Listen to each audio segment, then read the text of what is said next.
satellite images na wala tayong minomonitor na anumang low pressure area, malit pa rin yung tsansang magkaroon tayo ng bagyo sa araw na ito at sa mga susunod pa this week. No? Malit yung tsansa magkaroon tayo ng bagyo. Normally po, ang February, malit yung tsansa or kakaunti lang yung mga nabubuong bagyo kapag buwan ng Pebrero at ng Marso. Samantala, patuloy pa rin yung pag-iral ng northeast monsoon o hanging amihan, partikular na sa may Hilaga at gitnang Luzon. At ito ang magdadala ng mga mahihinang pag-ulan, partikular na sa malaking bahagi ng Cagayan Valley, gayon din sa may area ng Cordillera. Samantala naman, ang easterlies o yung hangin nagmumula sa karagatang Pasipiko ay patuloy na magdadala ng malaking tsansa ng mga pag-ulan, lalong-lalo na sa may silangang Mindanao. Ito lalong-lalo na yung mga lalawigan ng Surigao del Sur, Davao de Oro at gayon din yung Davao Oriental.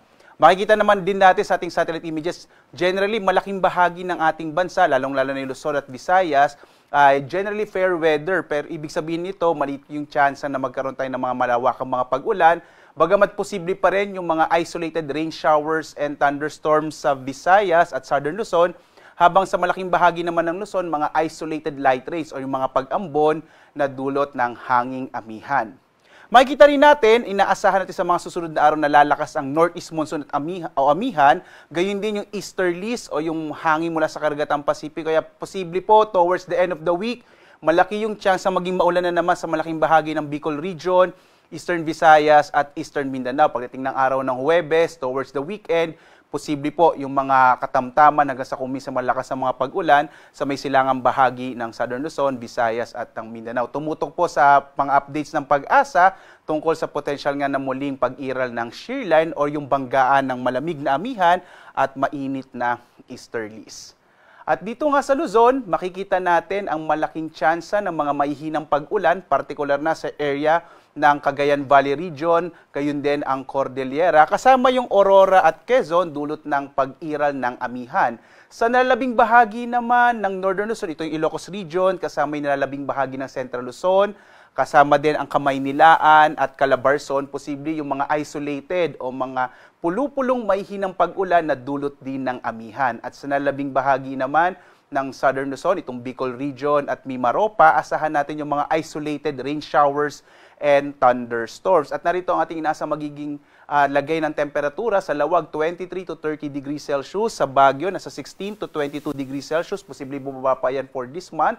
Gayun din sa Tuguegarao 22 to 27 degrees Celsius, sa Metro Manila 25 to 31 degrees Celsius, Tagaytay naman 22 to 29 degrees Celsius, habang sa Legazpi City sa Bicol Region 24 to 30 degrees Celsius. Dito naman tayo sa Palawan, Visayas at Mindanao. Isolated rain showers and thunderstorms ang mararanasan sa bahagi ng Palawan.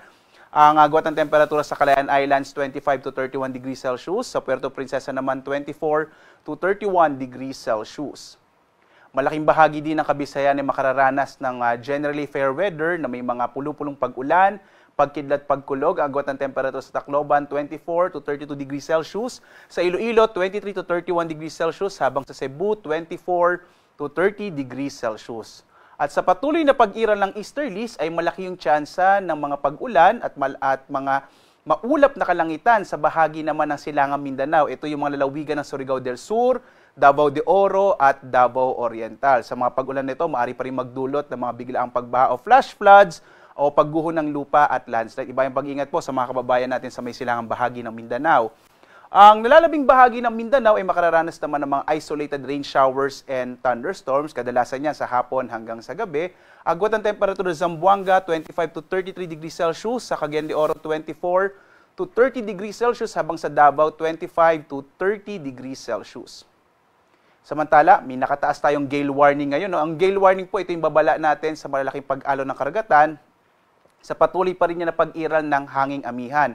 Delikadong maglayag ang mga maliliit na sasakyang pandagat, lalong-lalo na po yung mga maliliit na mga bangka sa mga baybayin ng Batanes, Cagayan, kasamang Babuyan Islands, sa Ilocos Norte at hilagang bahagi ng Ilocos Sur. Muli sa mga kababayan natin, iwasan mo ng pumalaot sa mga lugar kung saan nakataas ang ating gale warning.